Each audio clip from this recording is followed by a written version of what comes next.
Welcome back to guys, स्वागत है आपका फिर से एक नए वीडियो में। गाइस, जैसा कि आपको पता है कि मैं बीएसएनएल थर्ड पीआरसी के वीडियोस लेकर आता हूं, ठीक है। यहां पर बीएसएनएल थर्ड पीआरसी बहुत ही जल्द लागू होने वाली है। वैसे तो बीएसएनएल यूँ प्रयास कर रही है, लेकिन थर्ड पीआरसी अभी तक लागू नहीं हुई है, ठीक है। लेकिन जैसे बीएसएनएल थर्ड पीआरसी लागू होने वाली है, वैसे ही यहाँ पर जो केंद्रीय सेंट्रल गवर्नमेंट ऑफिसर्स है उनका 8 पे कमीशन भी यहाँ पर लागू होने वाला है, ठीक है। तो 8 पे कमीशन कब लागू होगा? 8 पे कमीशन 2026 में लागू होने वाला है। अब 2026 में लागू होने वाला है, तो यहाँ पर अभी तक इसका फिटमेंट फैक्टर पता नहीं चला है किसी को, और यहाँ पर इसका गठन भी अभी तक नहीं हुआ है। गठन होगा उसके बाद यहाँ पर फिटमेंट फैक्टर पता चलेगा कि कितना होने वाला है, ठीक है। तो अभी तक तो कुछ जानकारी यहाँ पर पता नहीं चली है, लेकिन जो मीडिया रिपोर्ट देखें उनके अनुसार यहाँ पर फिटमेंट फैक्टर बताया जाता है कि 1.86 फिटमेंट फैक्टर यहाँ पर लागू होगा, या फिर 2.07 लागू होगा, या फिर 2.50, या फिर जितना फिलहाल 7 पे कमीशन में लागू हुआ था 2.57 लागू होगा, ठीक है। तो इस हिसाब से यहाँ पर बताया जाता है अलग अलग न्यूज़ में कि इतना फिटमेंट फैक्टर लागू होगा, लेकिन सटीक किसी के पास नहीं है कि कितना फिटमेंट फैक्टर लागू होगा, ठीक है। लेकिन आज इस वीडियो में आपको थर्ड पीआरसी के बारे में नहीं, यहाँ पर 8 पे कमीशन के बारे में बताने वाला हूँ कि 8 पे कमीशन में कितना फिटमेंट फैक्टर लागू होगा, और पूरी जानकारी आपको विद डिटेल पूरा गणित समझाऊंगा कि फिटमेंट फैक्टर कैसे निकालते हैं। 7वें पे कमीशन 2016 के टाइम पे कितना फिटमेंट फैक्टर लागू हुआ था, वो छठे पे कमीशन से निकला था, ठीक है।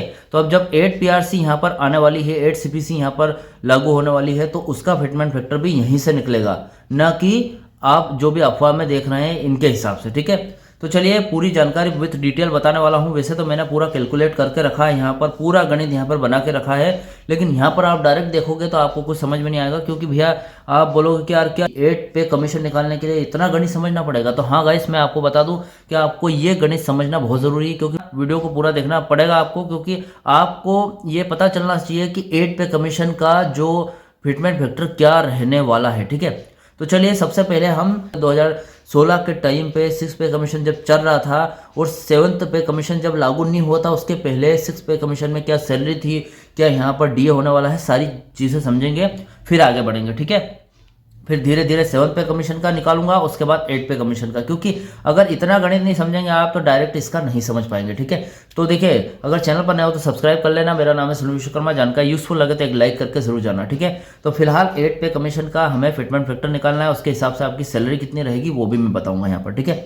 तो देखिए 6 पे कमीशन में 2016 के टाइम पे जब 7th पे कमीशन यहाँ पर लागू नहीं हुआ था, उस टाइम पे यहाँ पर हमारी जो बेसिक सैलरी थी, एक प्यून की सैलरी बताऊंगा यहाँ पर, ऐसा नहीं है कि मैं आपको बड़ा चढ़ाकर बताऊंगा। फिलहाल प्यून की जितनी सैलरी होती है 2016 के टाइम पे प्यून की सैलरी आपको यहाँ पर 5200 रुपये थी, ठीक है। 5200 रुपये थी। उस टाइम पे हमें एक अतिरिक्त वेतन मिला करता था जिसको ग्रेड पे बोलते हैं, वो 1800 रुपये मिलता था इस सैलरी के हिसाब से, ठीक है। 1800 रुपये मिलता था। अब यहाँ पर क्या होता है, दोनों को हमें क्या है, जब दोनों जोड़ लिया जाता था तो आपकी सैलरी बनती थी 7000 रुपये। आपको अधिकतर न्यूज़ चैनल में भी बताया जाता है कि 7000 आपकी सैलरी है। तो जब 7th पे कमीशन लागू हुआ था तो 18000 हो गई थी। तो वो कैसे हुई थी वो भी आज हम इस वीडियो में समझेंगे, ठीक है। तो आपकी बेसिक सैलरी और ग्रेड पे मिलाकर आपकी बेसिक सैलरी बन जाती है 7000 रुपये, ठीक है। अब उस टाइम जब 2016 के टाइम पे 6 पे कमीशन चल रहा था, तो आपका जो डीए है, महंगाई भत्ता, वो 125% चल रहा था, ठीक है। अब 125% चल रहा था, तो उसके हिसाब से आपकी सैलरी, बेसिक सैलरी और 125% मिलाकर आपकी सैलरी बनती कितनी है वो देख लेते हैं। देखिए आपका डीए 125% है। अब डीए निकालने के लिए हमें जो बेसिक सैलरी है उसमें से ही आपका डीए निकालना पड़ेगा, ठीक है। तो हमें क्या करना होगा, डीए निकालने के लिए आपकी सैलरी जिसमें जो बेसिक सैलरी है उसका 125% निकालना पड़ेगा।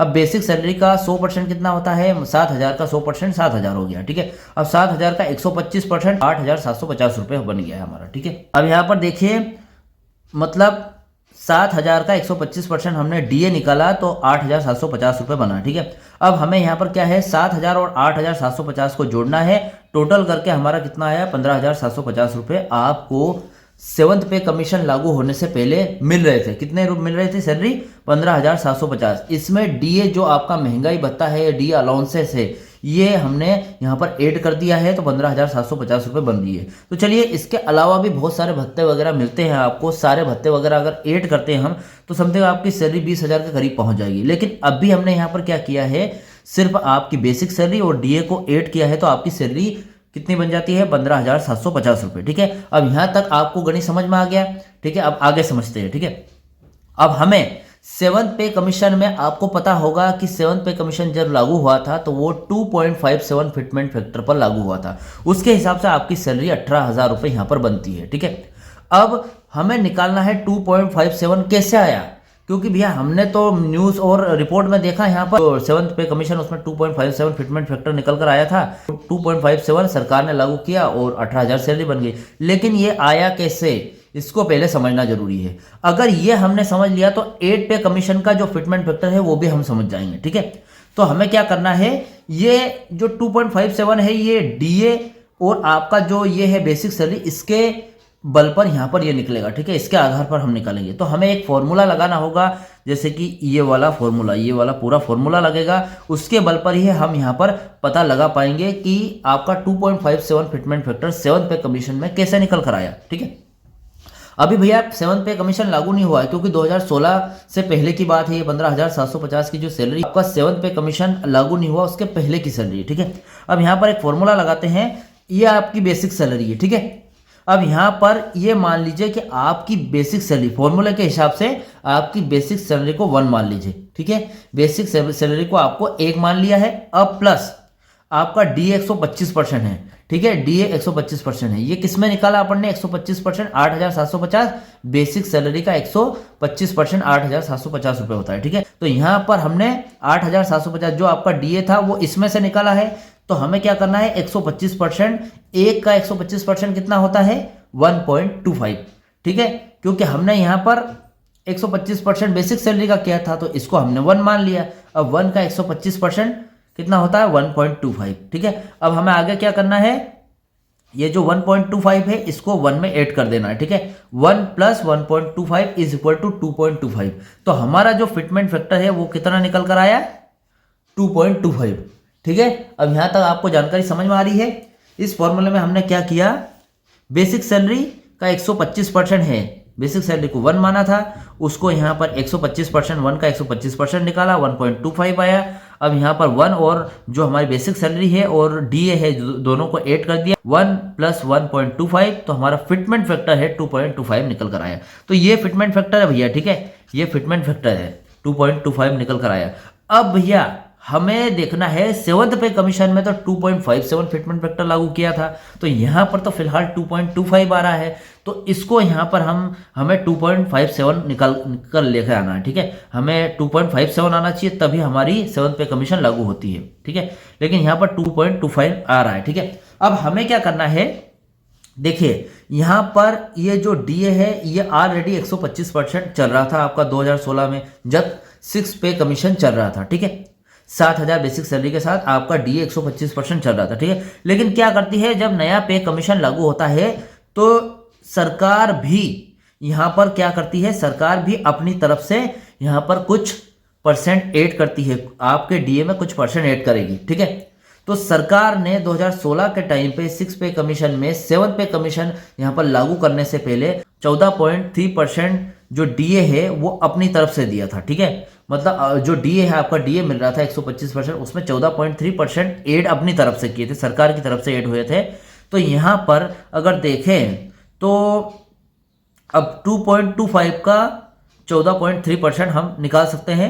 अब यहाँ पर जो 2.25 हमारा फिटमेंट फैक्टर निकल कर आया था, इसको हमने यहाँ पर एक और फॉर्मूला दिया, 2.25 प्लस जो सरकार की तरफ से हमें डीए मिला है 14.3% किया, तो 2.25 का 14.3% कितना आता है, 0.32। आप कैलकुलेट करके देख लेना, भले मोबाइल में या फिर आप कागज पर भी कैलकुलेट कर सकते हैं कि कितना आया है।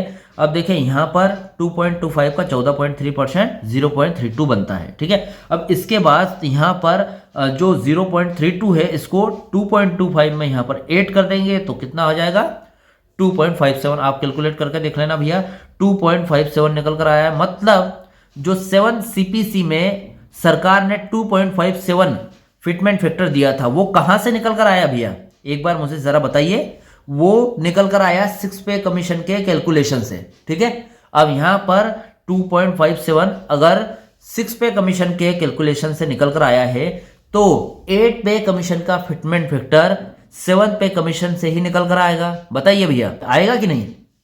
अब 6 पे कमीशन का आया है तो ये भी आना चाहिए, ठीक है, तो वो भी मैं आपको बताऊंगा। फिलहाल ये यहाँ तक का फॉर्मूला आपको समझ में आ गया होगा, 2.57 केस से निकल कर आया, ठीक है। फिर भी मैं आपको दोबारा समझा देता हूं कि हमारी जो बेसिक सैलरी थी 5200 रुपये, इसमें हमने ग्रेड पे ऐड किया, 7000 रुपये बने। 7000 रुपये बेसिक सैलरी थी, डीए हमारा 125% चल रहा था, जो हमने 7000 हमारी बेसिक सैलरी का 125% निकाला तो 8750 रुपये बने, ठीक है। अब यहाँ पर हमने हमारी जो बेसिक सैलरी थी उसको हमने 1 मान लिया। उसके बाद हमारा जो डीए था 125% निकालना था, तो जो बेसिक सैलरी का हमने 7000 का 125% 8750 निकाला था। ऐसे ही हमने यहाँ पर बेसिक सैलरी को 1 माना था, और डीए का जो है बेसिक सैलरी 1 का 125% हमें निकालना है तो 1.25 निकल कर आया, ठीक है। तो 1.25 को 1 प्लस 1.25 को हमने प्लस कर दिया, तो यहाँ पर 2.25 हमारा निकल कर आया। अब हमें यहाँ पर क्या है, सरकार की तरफ से 14.3% मिला था, तो 2.25 का 14% हमने निकाला तो 0.32 आया। अब 0.32 को हमने तो 8 कर दिया, तो यहाँ पर 2.57 फिटमेंट फैक्टर निकल कर आ गया। अब ठीक है, दोबारा मैंने रिवाइज कर दिया है ताकि आपको पूरी तरीके से बात समझ में आए। अब हमें इससे आगे बढ़ना है। क्या है कि भैया यहाँ पर आपको पूरा गणित समझते समझते ऐसा ना हो कि आप पीछे वाला पूरा चैप्टर भूल जाओ, इसलिए मैंने वापस से रिवाइज किया, ठीक है।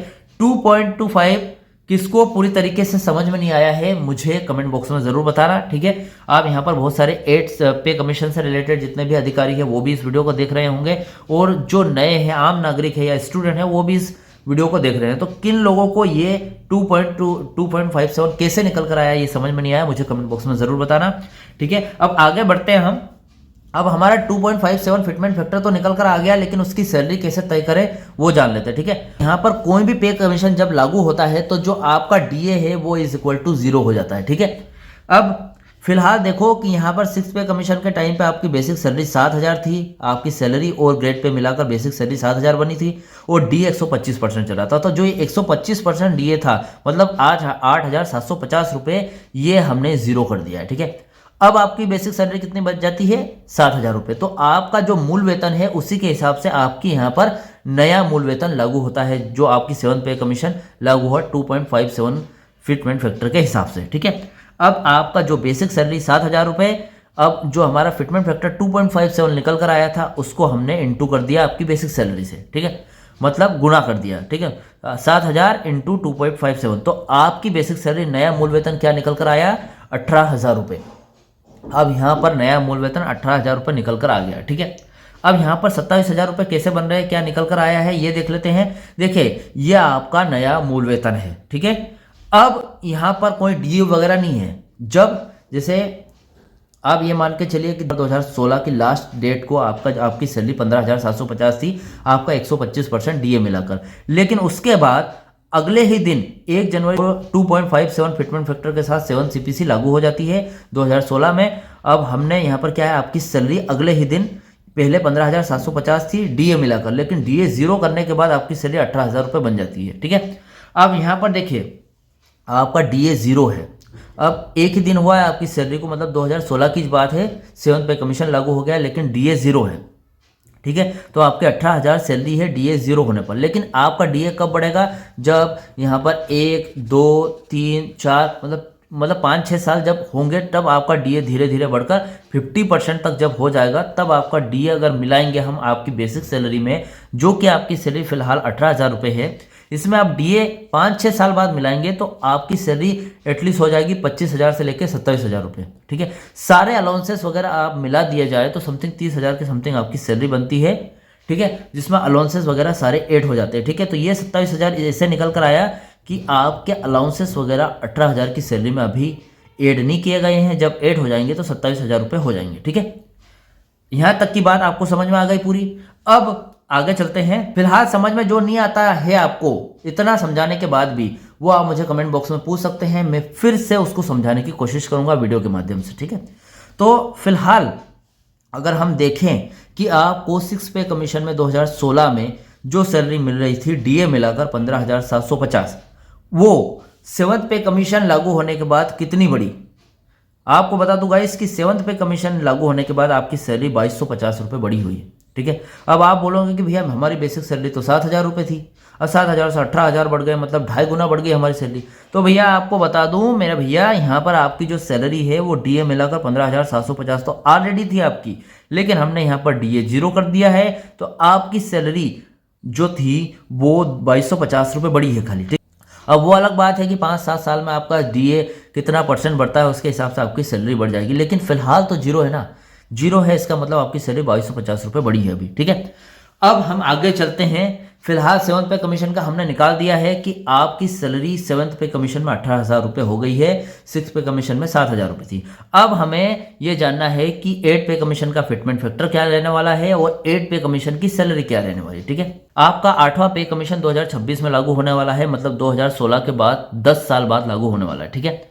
अब यहाँ पर हमें क्या करना है, वही फॉर्मूला यूज़ करना पड़ेगा। इसमें से जो हमने 7th पे कमीशन में 6th पे कमीशन में जितना हमें हमारा डीए था या फिर जितनी बेसिक सैलरी थी उसको मिलाकर यहाँ पर फॉर्मूले से हमने 7th पे कमीशन निकाला था। ऐसे हमें 7th पे कमीशन का जितना भी यहाँ पर डीए वगैरह रहता है सारा जानकर यहाँ पर फिर यही फॉर्मूला से हमें ये सारा डिटेल निकालना पड़ेगा, फिटमेंट फैक्टर निकालना पड़ेगा और आपकी बेसिक सैलरी निकालनी पड़ेगी, ठीक है। तो चलिए चलते हैं 8th पे कमीशन की ओर।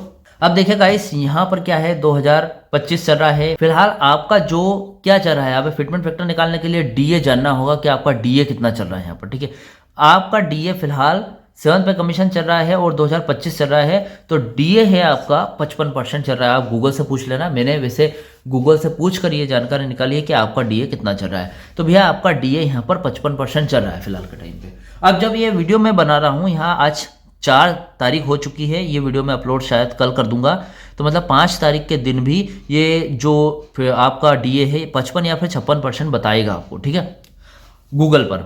अब 55% बता रहा है, तो फिलहाल अगर 55% आपका डीए है तो अभी दिवाली आ रही है, तो दिवाली का इंक्रीमेंट मिलेगा आपको, तो इंक्रीज होगी सैलरी, डीए इंक्रीज होगा तो आपका हो सकता है 58% हो जाए। तो 55 से 58 3% तो बढ़ेगा एटलीस्ट, ठीक है। तो 58% आपका डीए निकल कर आएगा, ठीक है। अब जब 8 पे कमीशन लागू होगा तो वो 2025 में नहीं 2026 में लागू होगा, ठीक है। अब 2026 में लागू होगा तो आपका जो ये डीए 55 से दिवाली के टाइम पे इंक्रीमेंट के तहत 58% हुआ था, ये 2026 में 2% नहीं बढ़ेगा क्या भैया? मतलब अभी समथिंग 3 महीने बाकी है, 2 महीने बाकी है, 2.5 महीने बाकी है, तो 60% हो जाएंगे। 2% तो एटलीस्ट बढ़ेगा ही सही, तो 60% हो जाएगा, ठीक है। ये भैया मैं 1-2% बढ़ाने की बात कर रहा हूँ, ठीक है। हो सकता है कि दिवाली पे आपका इंक्रीमेंट 60% हो जाए, उसके बाद 2026 में हो सकता है आपका इंक्रीमेंट 70% हो जाए, ठीक है। फिलहाल मैंने कम से कम डीए पर फिटमेंट फैक्टर बताने वाला हूँ कि कितना निकलने वाला है, ठीक है। तो वो आपका डीए पर ही तय होगा कि आपका फिटमेंट फैक्टर कितना निकलेगा। अब जो 8 पे कमीशन में जो सरकार डिले कर रही है वो इसलिए कर रही है कि 2026 जल्दी से जल्दी लागू हो जाए, उसके बाद आपका डीए के हिसाब से आपका इंक्रीमेंट कितना बनता है उसके हिसाब से फिटमेंट फैक्टर निकलेगा और फिर फिटमेंट फैक्टर से आपका यहाँ पर 8 पीआरसी तय होगी, 8 पे कमीशन लागू हो जाएगा। अब देखिए गाइस, यहाँ तक आपको समझ में आ गया है, ठीक है। क्योंकि हमें क्या है कि 8 पे कमीशन लागू करना है, फिटमेंट फैक्टर निकालना है 8 पे कमीशन का, तो हमें क्या करना है, डीए पहले जानना जरूरी है। तो डीए 60% हो जाता है दिवाली का इंक्रीमेंट और 2026 का इंक्रीमेंट करके 60% हमने मान के चला, ठीक है।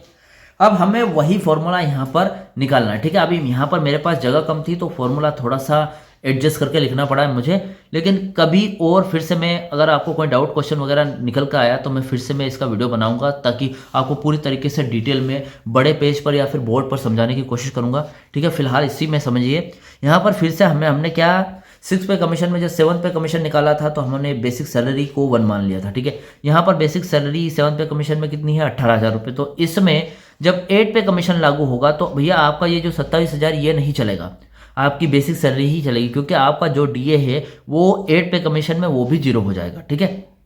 तो आपकी जो बेसिक सैलरी है वो 18,000, उसको हमने 1 मान लिया, प्लस आपका जो डीए है, हमने यहाँ पर डीए कितना 125% लिखा था फॉर्मूले में, ठीक है। वहीं पर ये का यही फॉर्मूला है, तो हमने बेसिक सैलरी को 1 मान लिया और आपका डीए यहाँ पर 60% निकल कर आ रहा है, तो 60% हमने डाल दिया, ठीक है। अब हमें क्या करना है, जो हमने बेसिक सैलरी को 1 माना था तो 1 का हमें 60% निकाल के आना है, जैसा कि हमने यहाँ पर 1 का 125% लिया था 6 पे कमीशन के टाइम पे। तो यहाँ पर भी ऐसे ही करना है हमको, 1 का 60% निकालना है तो कितना हो जाता है 0.60। अब 0.60 को 1 में ऐड कर देंगे तो हमारा कितना निकल कर आएगा फिटमेंट फैक्टर 1.60, ठीक है। मतलब अब यहाँ पर 1.60 फिटमेंट फैक्टर निकल कर आ रहा है, ठीक है। अब यहाँ पर बात करते हैं 1.60 तो फिटमेंट फैक्टर निकल कर आ गया। लेकिन अब सरकार ने क्या इंक्रीमेंट दिया है हमें, सरकार ने डीए कितना दिया है, डीए में कितना परसेंट ऐड किया है। जैसे कि पिछली पे कमीशन में 14.3% ऐड किया था, अब हमें 20% ऐड करेगी। अब 20% मैंने कैसे यहाँ पर बताया, देखिए 10 साल पहले की बात है जब 14.3% ऐड किया था, तो एटलीस्ट यहाँ पर 7% यहाँ पर मिलाएगी, 20% तो ऐड करेगी। तो मैंने जस्ट मान के चला है, अब वो भले यहाँ पर 30 दे दे, 40 दे दे या 50 दे दे, वो बात की बात है, लेकिन मैंने 20% कम से कम यहाँ पर सरकार इतना तो देगी 20% आपको, ठीक है। अब यहाँ पर 1.60 का 20% 0.32 होता है, ठीक है। अब 0.30 को हमने जो 1.60 हमारा फिटमेंट फैक्टर निकल कर आया था उसमें हमने ऐड कर लिया, तो 0.30 1.60 प्लस 0.32 दोनों को ऐड किया तो 1.92 आपका फिटमेंट फैक्टर 8 पे कमीशन का निकल कर आया भैया। अब जो भी मीडिया रिपोर्ट वगैरह बोलती है कि 2.57 ही लागू होगा, यहाँ पर भी इससे कम नहीं होगा, या फिर बोलते हैं 3.0 लागू होगा, या फिर 2.0 होगा, 1.86 लागू होगा, ऐसा कुछ नहीं होने वाला है। जैसा 6 पे कमीशन में हमने 7 पे कमीशन के टाइम पे निकाला था, ऐसा ही हमने 8 पे कमीशन के टाइम पे 7 पे कमीशन का जो कैलकुलेशन है उसके हिसाब से यहाँ पर फिटमेंट फैक्टर कितना निकल कर आया हमारा 1.92। अब हमें सैलरी तय करनी है कि 1.92 जो आपका फिटमेंट फैक्टर यहाँ पर निकल कर आया है, इसके हिसाब से आपकी सैलरी कितनी बैठती है वो देखना है, ठीक है। अब देखिए आपकी बेसिक सैलरी कितनी थी, 18,000 रुपये। अब आपका डीए वगैरह मिलाकर 30,000 रुपये बन रहे थे आपके, 27,000 30,000 रुपये, ठीक है। अब हमें डीए क्या है, 8 पे कमीशन लागू होगा तो डीए कितना होगा, 0 हो जाएगा, ठीक है। अब हमारा डीए 0 हो गया है तो हमारी बेसिक सैलरी 18,000 थी, 18,000 का गुना हमें 1.92 में करना है, ठीक है। फिलहाल मैं थोड़ा जल्दी समझा रहा हूँ क्योंकि वीडियो ज़्यादा लंबा हो रहा है, आपको ज़्यादा लंबा देखना भी पसंद नहीं होगा, इसलिए मैं थोड़ा जल्दी समझा रहा हूँ, समझ जाइएगा। जो भी डाउट क्वेश्चन वगैरह मुझे कमेंट बॉक्स में बताइएगा। लेकिन फिलहाल हम 18,000 में 1.92 जो फिटमेंट फैक्टर निकल कर आया है उसका गुना कर देंगे, इज इक्वल टू करके हमारी सैलरी बैठती है 34,560 रुपये। फिलहाल 34,560 में आपका कोई डीए यहाँ पर ऐड नहीं है, कोई भी महंगाई भत्ता अलाउंसेस वगैरह ऐड नहीं है। आप अपना डीए ऐड करते हैं तो डीए जितना भी चलेगा आपका आगे 8-10 सालों में जितना बढ़ेगा आपका डीए, उसको ऐड करना, ऐड करने के बाद आपकी सैलरी हो सकता है 70,000 80,000 रुपये बन जाए, ठीक है। 50% डीए पे अगर आप ऐड करेंगे तो आपकी सैलरी 60,000 के करीब बन जाती है, ठीक है। तो फिलहाल डीए मेन पॉइंट है यहाँ का, 1.92 आपका फिटमेंट फैक्टर है। आपकी सैलरी 8 पे कमीशन में अगर आप प्यून है तो आपकी सैलरी 60,000 से 70,000 रुपये हो सकती है। फिलहाल इस कैलकुलेशन में कुछ समझ में नहीं आया हो तो मुझे कमेंट बॉक्स में कमेंट कर देना, ठीक है। और मैंने 8 पे कमीशन का पूरा कैलकुलेट निकाल कर बता दिया है कि 1.92 कैसे बना आपका फिटमेंट फैक्टर, वो 60,000 सैलरी कैसे निकल कर आई, ठीक है। कैलकुलेशन से रिलेटेड कोई भी डाउट क्वेश्चन वगैरह हो तो मुझे कमेंट बॉक्स में कमेंट कर सकते हैं। और वीडियो का अच्छा तो वीडियो को लाइक कमेंट से जरूर करें। मिलते हैं गाइस नेक्स्ट वीडियो में, सी यू सून।